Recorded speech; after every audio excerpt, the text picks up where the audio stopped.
Hello again and welcome to the Building HVAC Science Podcast.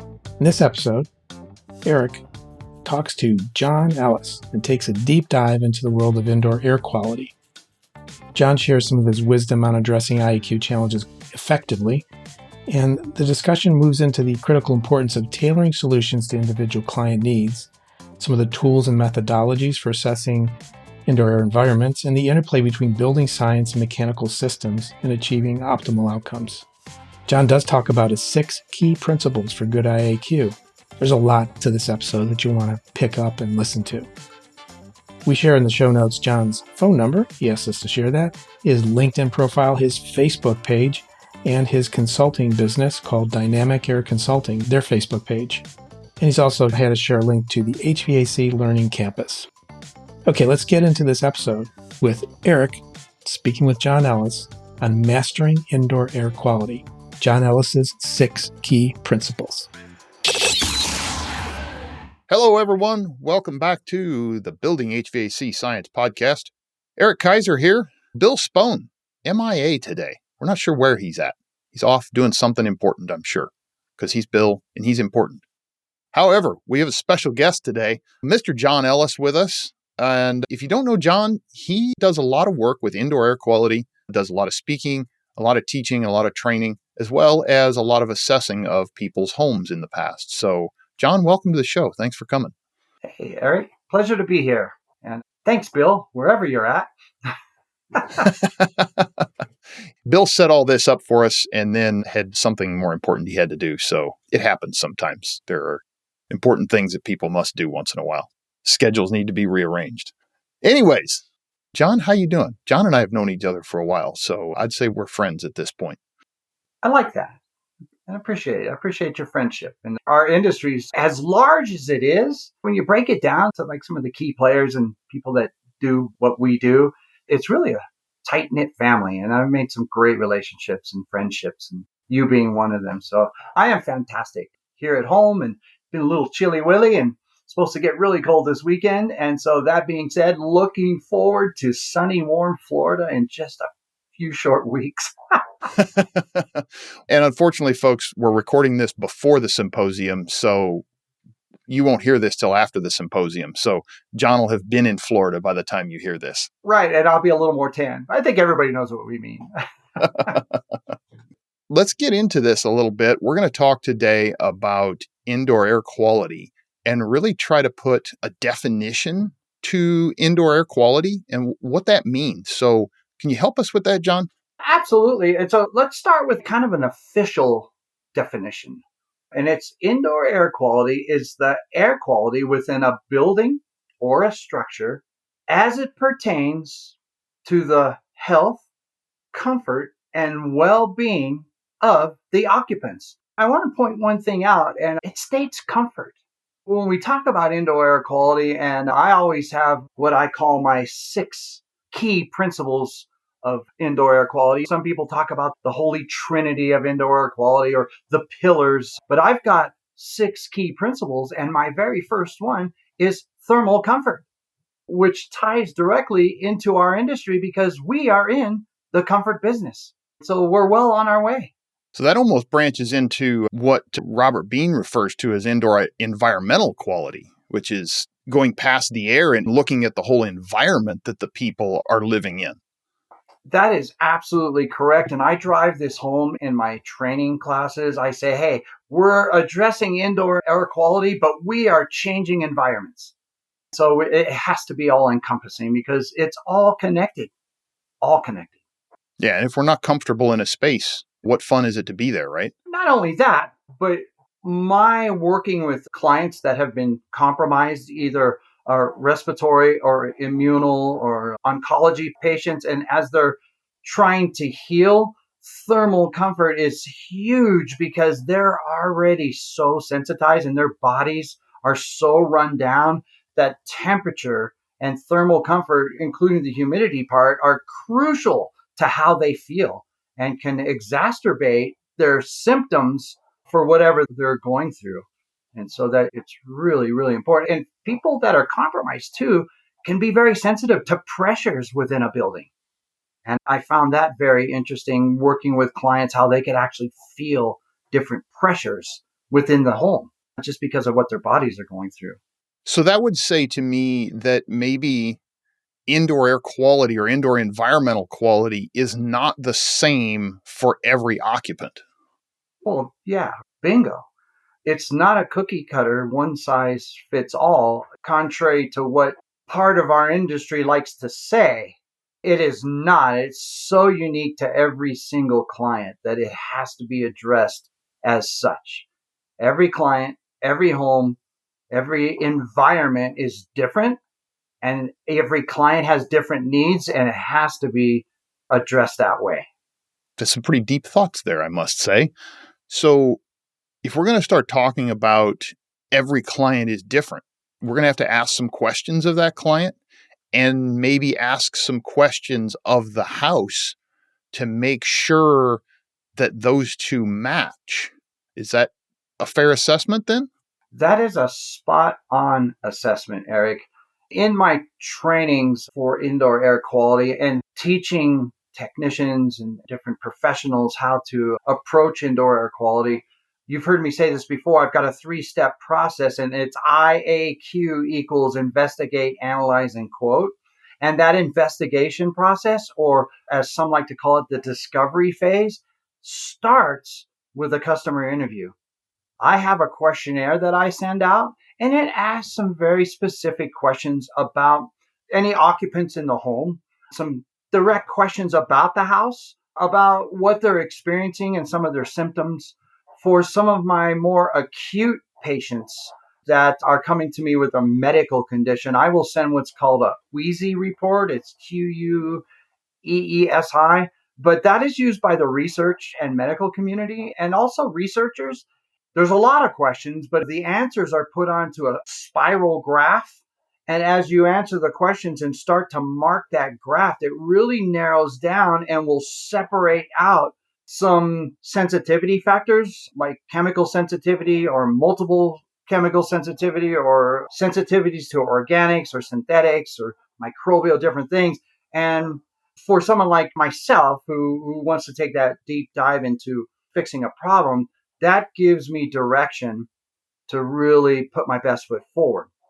That's how it starts. And then once you get deeper into that discovery and you start to collect data and you have a certain amount of data points that from that questionnaire and that interview and from possibly that Queasy report will give you, it's the difference between going in with a shotgun with a bird shot and going in with a rifle and a scope and being able to pinpoint and go right after.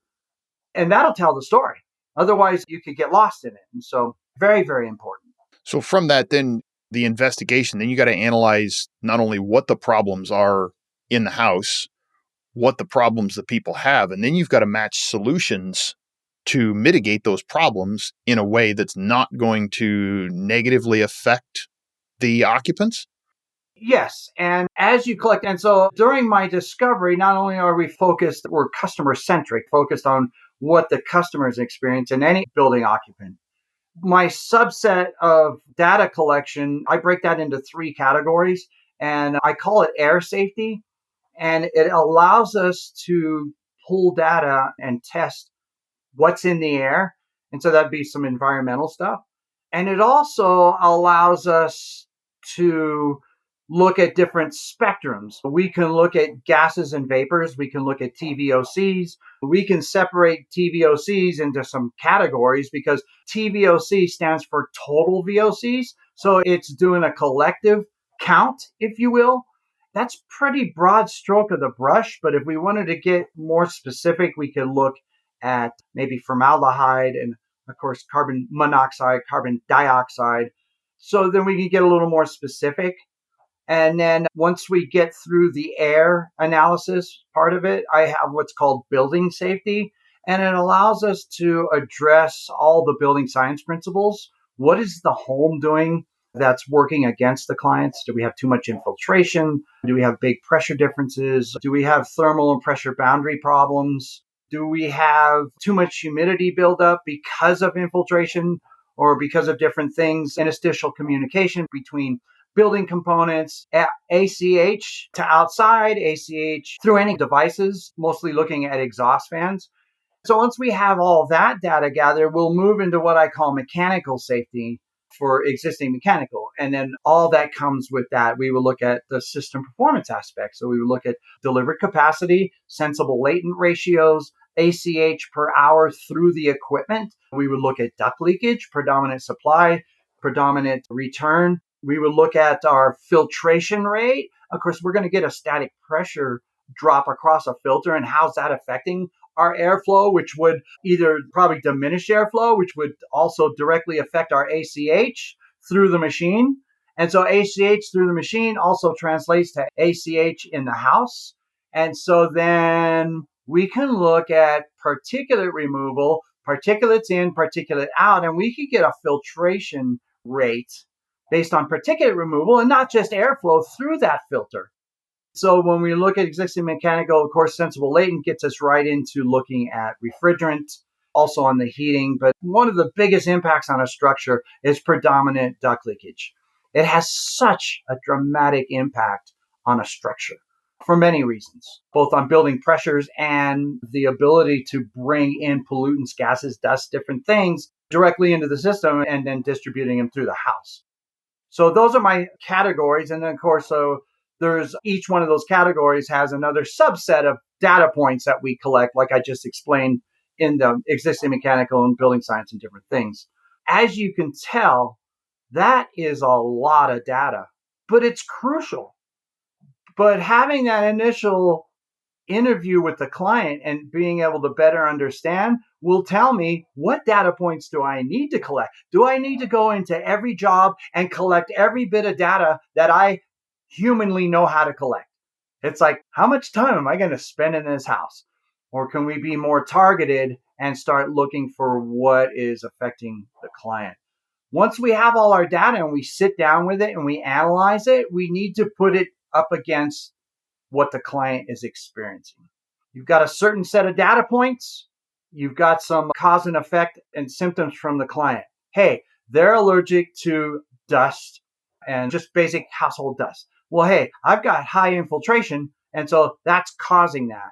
We've got high humidity because of high infiltration, and or we've got a lopsided sensible latent on our equipment. Maybe I'm in a part of the country where even the best sensible work my system can do isn't enough, so supplemental dehumidification might be the cause. I've got high TVOCs, and so maybe I want to go after the source. Source control, source control, source control. Identify the pollutant, figure out where it's coming from, go after the source. Sometimes that's an easier task said than done. And so maybe, just maybe, because I've got high TVOCs and maybe high carbon dioxide, that ventilation will be part of my strategy, and I can connect that directly to what the customer is experiencing, because they say dilution is the solution for some pollution. And then as I go down the line, it's like they've got high particulate matter and I've got a very leaky duct system that is causing some pressure differences within the structure. And or all my ventilation exhaust fans collectively are causing a negative pressure. And that's causing part of my humidity and part of the dust and could be causing part of the TVOCs. So we've connected that. And so maybe some air loss reduction on my system might go a long way. Maybe I've got a substandard filtration. So now we bring filtration into the conversation. So then we address directly what the customer is experiencing. And then we can talk about other things from there. And then as we connect those dots, we can start to put together framework for building a scope of work that's a tailored solution that's based on data for that client. That sounds like a long process. It can be. Keep in mind, I've been doing this at a very high level for a very long time. I know how to use my equipment. I know how to go after the number that I'm looking for. And so a lot of times in the building science community, they'll get lost and they're collecting all these numbers. It's like, I don't need a bunch of that. I just need one thing. I want to know what my infiltration rate is, and I want to know what it's going to take to offset it. And I go after that. I go right to that number and give it to me. And sometimes I can do that without a blower door. I can use just the manometer, look at my pressure differentials, engage all my exhausts, measure that, and then backtrack and know what I need to offset that as far as a mechanical device. More times than not, I'll set up a blower door. I always do my blower doors in positive pressure, but I will get the house in a worst case, any case depressurization. I'll go ahead and ramp my fan till I get to about 5 or 10 pascals. And then now I actually have a number. I've been doing building science since 2003, 2004. And back having a blower door early, and I would set up the house in depressurization. I'd turn my blower door on. I'd get it up to 10 pascals. I'd get my flow hood out, and I'd measure the CFM coming out of the fan. There's my target CFM. So with technology today, it gives you all that information, but I wasn't so lucky when I first started. My very first flow hood from Alanor had a wooden block with these 4 things that came out and the poles connected to it. Completely analog. I know I'm aging myself. It's going back a few years there. Anyways, let me define a couple things here. You mentioned VOCs in there, and those are volatile organic compounds. Where do we get a volatile organic compound from? Some are natural, but mostly from chemicals that we bring into the space, from cleaning materials to perfumes and cologne, incense. When building materials such as when they put down carpet, especially during new construction, low bid gets a job, they put down this glue, it's called a hot glue, to stick the padding down. And that stuff will make your eyes water. And then they put the carpet down, and then the carpet in and of itself can have problems because they put formaldehydes and different things in it. And so we look at building materials. Furniture is another one. Bedding and what we use for laundry detergent can have an effect. So then is the source of the VOCs indoors or is it outdoors? When we look at pollutants, I like to divide them into 2 categories, and that's synthetic and organic.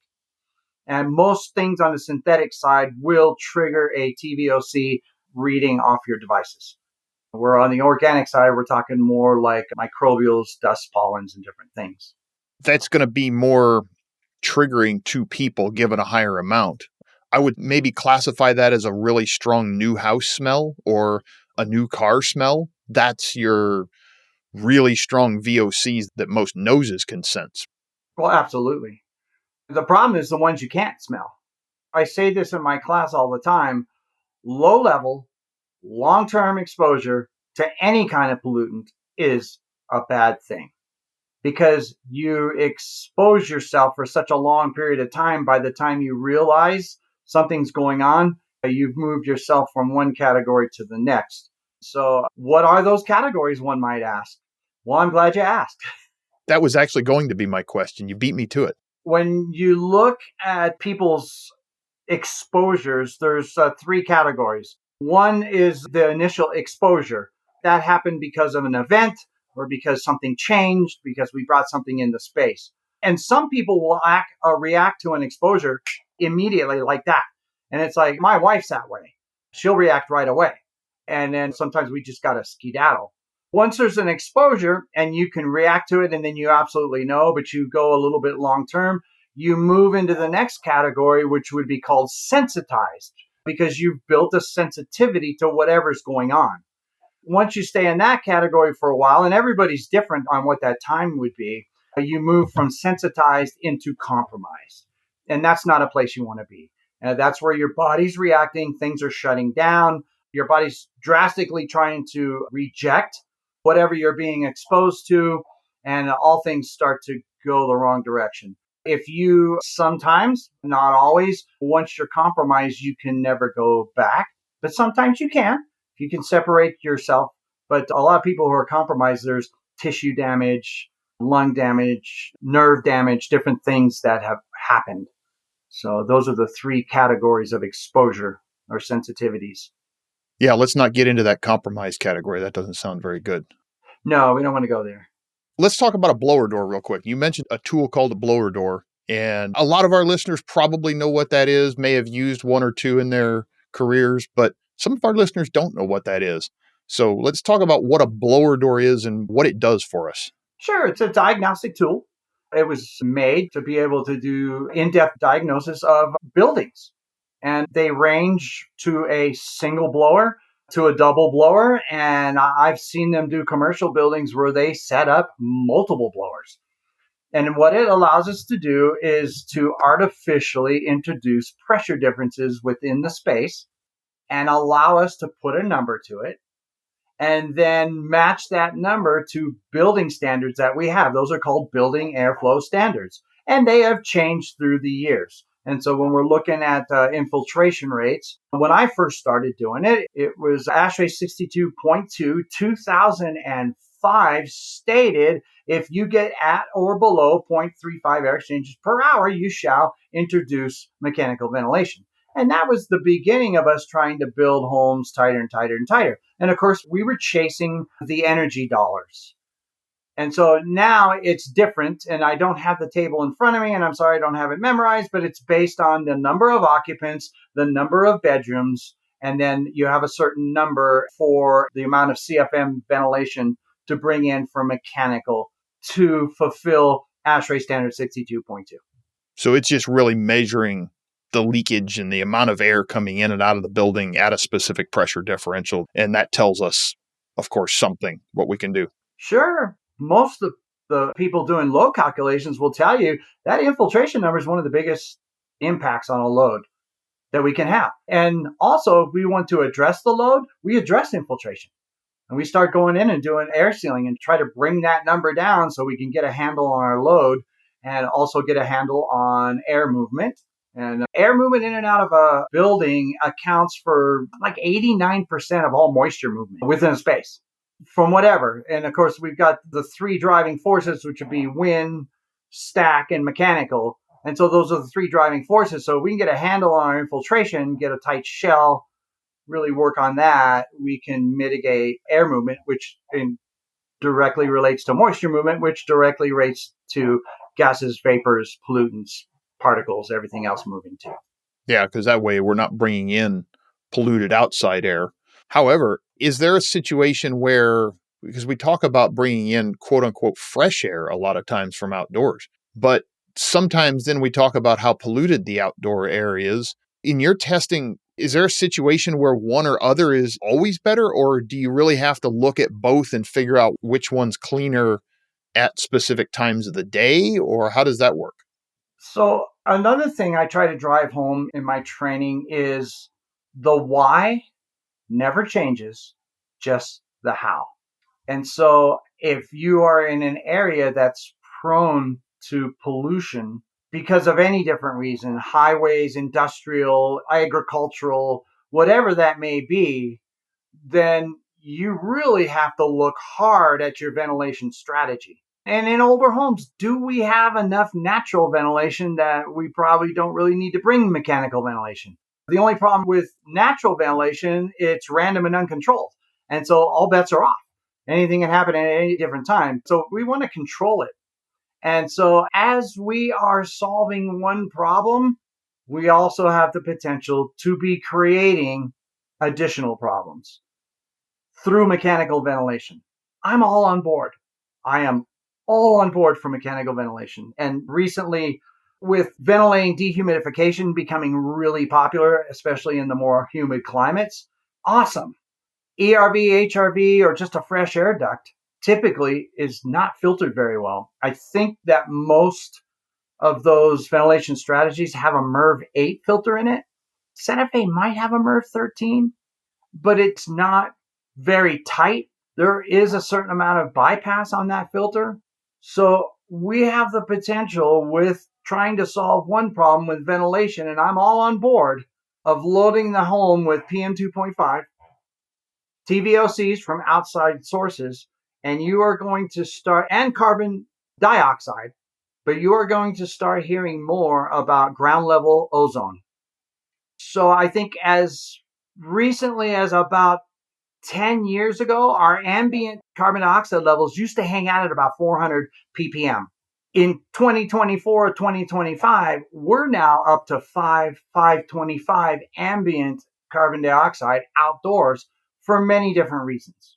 and even more so in major metropolitan areas. And I don't have all the numbers because I'm just now starting to take a deeper dive into ground level ozone. And Kevin Hart has been doing a jump into that.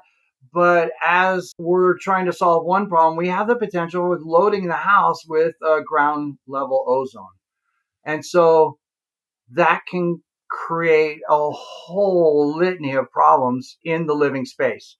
We don't have a whole lot of data to back up the chemistry of what happens when ozone mixes with standard household products like bleach or isopropyls or different things in the space. It's radical, it happens fast, and it's chemistry.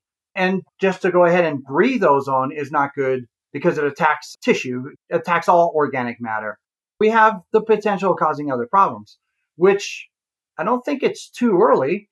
I am going into dust free with the owner and Devin, the engineer, and working on my next product. And hopefully we're going to get it to market within a year, and it's going to address this exact problem. Interesting. I guess you heard it here first, maybe not. Maybe somewhere else first, but anyways. There's been some whispers. We're excited. I met with Greg and Devin, and I gave them my pitch, laid out some concepts, and we did some doodling on the whiteboard. And I let him know that I've been talking with some industry leaders, and there's a need because it's not being addressed. And this is going to complement any ventilation strategy, any and all. And I am real excited. And we're going to be incorporating 10 pounds of truly activated carbon. That seems to be the magic number. Can you pull ozone out with filtration, or does that have to be something else, like an activated carbon or something else? You can pull ozone out with absorption. So that's got to go into activated carbon. Yes, and there's some other products out there because our industry is ever evolving. There are some what they call chemsorb and different materials that will absorb both TVOCs and ozone. So we're looking at options. Activated carbon is tried and tested. It's been around a long time. And carbon pellets, as opposed to granulated carbon, tend to really do a good job, but also will allow enough air to pass that you can overcome that with a fan. Well, that sounds exciting. Look forward to seeing what you all come up with and find there. Sounds like a lot of fun. Oh, yeah. We've got into this a little bit, but let's go a little bit more into maybe fixing some of these problems that we find in a house. And we've talked some about ventilation. I guess I want to say, what are some other steps that might be necessary depending on what problems are found in a house? Sure. And so as we address each category that was uncovered during discovery, and we're able to directly connect that to something that the client is experiencing. So when we've got high particulate level in the home, that sends us in probably three primary directions. One would be duct leakage. Two would be pressure differentials within the home. And so our infiltration. And then the third one would be substandard filtration. And so if given a blank check, we could check all three of those boxes and really get in. And if you're looking at a duct system, especially in today's, I've been an airhead forever. Maybe sealing up a duct system isn't the correct way to go. Maybe we need to replace it. And in my categories, you didn't hear me say anything about equipment replacement because I say, hey, address indoor air quality and then sprinkle a little equipment over that. Where the rest of our industry says, hey, sell them some equipment, we'll sprinkle a little IAQ, whatever that means for said contractor. But if you go after the indoor air quality and you've got a piece of equipment that's 15, 20 years old attached to a 15 or 20-year-old substandard duct system, the conversation has to come into play about changing both the equipment and the ductwork and maybe going to an inverter system. Designing the ductwork properly, a tight duct system, being able to build in the right filtration. So then adding dehumidification if you need to. Your area up there like Michigan and Minnesota and New York and some of those areas, they have fresh air, dehumidification, and humidification. If you're in an area like that, you may have to look at all three because you need to keep your humidity in check for both seasons, for all year. And people, 50% humidity. It's like, no. It's going to be different. If you're in those colder climates, 50% humidity is going to reign inside of a home. Unless you've got some really good insulation, yeah. Yeah, or your windows. It might cause some other problems like condensation in places you don't want. So that brings me back to the why never changes, just the how. So know your marketplace. And so then as we go down, and of course, maybe new system and a new duct system will really address your comfort issues. It can also address, you can introduce that fresh air properly. Those are some of the really targeted areas that we go for. I always look, I ask permission and I go under their sink, I go into their laundry room, I look at what they're using. So one of the biggest hurdles to overcome is behavioral, because people, especially at the beginning of this journey and they're experiencing something, they're trying to figure it all out. You got to go in and really work on them on what their behavioral things are. You need to get rid of all this. It needs to get out of here. Here's some friendly types of cleaning materials you could use. Here, hypoallergenic sheets. Get rid of your dryer sheets and all those things that are adding chemicals. You go to bed, you bury your head in the pillow, and you've got 8 hours of breathing in these chemicals, and you wonder why you wake up congested and your eyes running. And so the behavioral wild card, it's like, hey, you've got what I like to call the Cat Sucker 3000. It's a beautiful exhaust hood over your stove. You don't have to put it on high. You don't have to. Run it low. And here, if you can stagger your chores, so in other words, don't cook dinner, do laundry, and have all the kids taking their showers and vacuum with a central vacuum all at one time. If you can stagger those, maybe we can reduce some of your pressure problems you have in the space. Those are some of the things I try to coach my clients with as well. Very nice. And these are all things we've got to consider. Now, you said addressing the building first and then equipment second. Would that be because if you address things in the building, it's going to potentially change the size of the equipment you need? I think you misheard me. I didn't actually say address the building first. Those are my 3 categories of air safety, building safety, and mechanical. It may be you need to address the mechanical first. But then we have to bring into consideration, where are my load calcs going to run? And sometimes people can't afford to do everything all at once. So what do we need you to do first? This system is in bad shape. It's really affecting you and your living space. Let's be aggressive. Let's go ahead and run a load calc. Let's do some forecasting on where we think we might want to be on phase 2. And maybe we can be a little aggressive on sizing the equipment, knowing that we're going to come in and do some air loss reduction, maybe remove all the insulation because it's blown in cellulose that's 40 years old, and come back with a better insulation, therefore increasing our value on our thermal boundary. And then if we're doing air sealing, we're addressing the pressure boundary too. And then what strategies do we need to know? And then, of course, addressing the air safety. And so if there's some obvious things that are going in the air with pollutants, and we can address those right away, maybe we want to do that and try to get those out of the space. I don't want to say, hey, we have to do one thing before another. It's going to be based on what the customer is experiencing. Where can you make the biggest impact now to get them on the road to recovery? And then try to schedule out your project in stages or tiers. Or, hey, they can write a check. Go stay in a hotel for a week. We'll tackle this whole thing at once. Yeah, there's very probably few customers out there that are going to do that. But there are some. Depends on the customer is my guess there. You would be surprised. Yeah. If you've got a customer that's having a really bad experience in their house, yeah, I could say there's some out there that would definitely do that. Yeah. Here's something I also teach in my class. It is said that there are a lot of clients out there that'll give a good piece of their paycheck to be energy efficient and comfortable. But when it comes to a family member, a loved one, a child whose health, life, and well-being are on the line, they will sell the farm.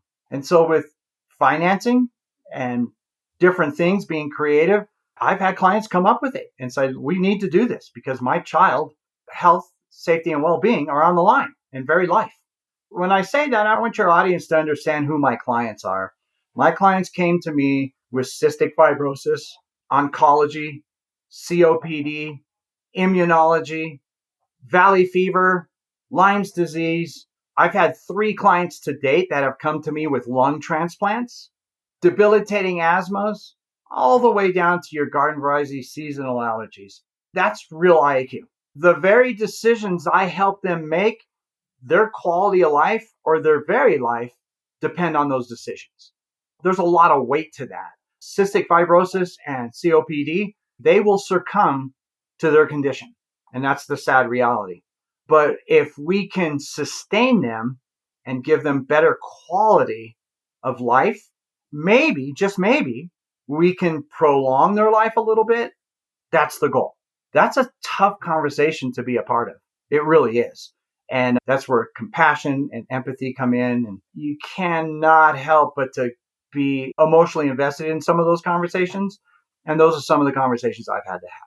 Yeah, I can say that's not an easy conversation to have when you're a contractor trying to help somebody like that, for sure. I really don't want to end this show on that note right there. Let's not. Yeah, let's go a little bit farther than that. A lot of this seems like it's going to be pretty heavy for a lot of contractors in either the HVAC, the building performance side of the industry, whatever people happen to fall in, or a lot of people are getting into both now. How do we take this really step by step? Just start them going down that path. Where's a good place for them to start? Sure. Let me lay out my 6 key principles for good indoor air quality that our HVAC industry should already be doing in their everyday business and how that applies to indoor air quality. And so in no particular order would be thermal comfort. We are in the comfort business, and we talked about this at the beginning of the show. There would be filtration. There would be ventilation. There would be humidity control, either too much or the lack thereof. So those are all HVAC strong. Then we get into building pressures and some of the building science aspects, and then pollutant identification and source control. If we can look at those 6 key items, get a handle on those, we're well on our way to understanding how to put together a good indoor air quality scope of work tailor-made for your clients. And of course, with knowledge, expertise, and practice. And don't forget, you're going to stumble on some of this stuff out there, folks. We're all going to stumble. We've all stumbled in life. Keep trying, because if you run across clients that have this stuff, let's keep trying to get it fixed. Oh, yeah. I've had a couple face plants. I think we all have it in our lives at one point in time. Anyways, John, I want to thank you for coming on, and you've done a lot of stuff. You do teach some classes and things like that. Where can folks get in touch with you if they want to take some of your classes? I know you travel around and do a lot of different things for some different organizations. Where's a good place to get in touch with you? I have the pleasure of teaching IAQ for Dike and Amanda Goodman. It is all taught through the HVAC Learning Campus. So that would be hvaclearningcampus.com. And you can go on there, and they've got just a ton of training. I fall under technician or technical training, and you just put IAQ into the search bar, and I'll come up. I speak at different events. I'll be speaking at the symposium this year. I'm on LinkedIn. Here's a good one. My phone number is 505-652-8119. Call me. I take calls every day, help people work through problems. I love it. That's my personal cell phone number. People think I'm crazy for getting it out, but I've never had a problem doing it. I always get the greatest phone calls. There you go, folks. Call John up. Just don't call him in the middle of the night or late for dinner. One caveat, I am on mountain time. So if you call him in the middle of the night, he might not answer your phone call, is what you're saying. Yeah, or too early. All right. Any final thoughts for our listeners before we close this out here?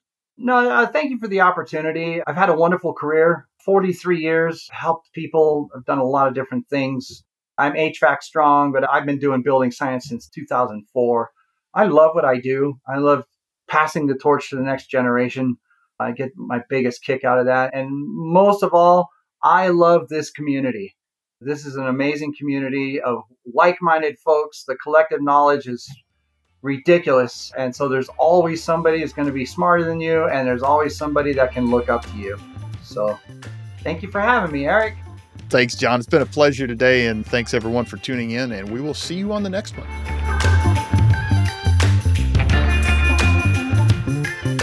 Thanks for listening in to this episode of the Building HVAC Science Podcast.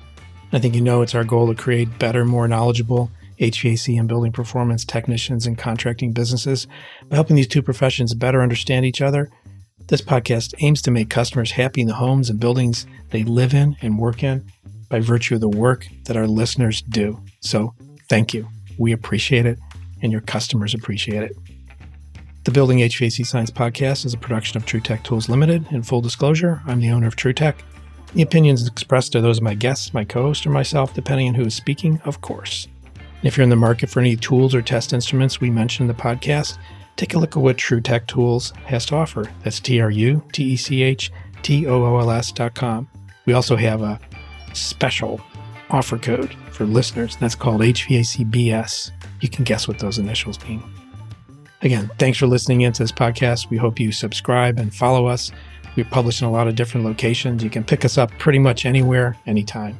So until next time, we hope to have you back listening to the Building HVAC Science Podcast. Take care.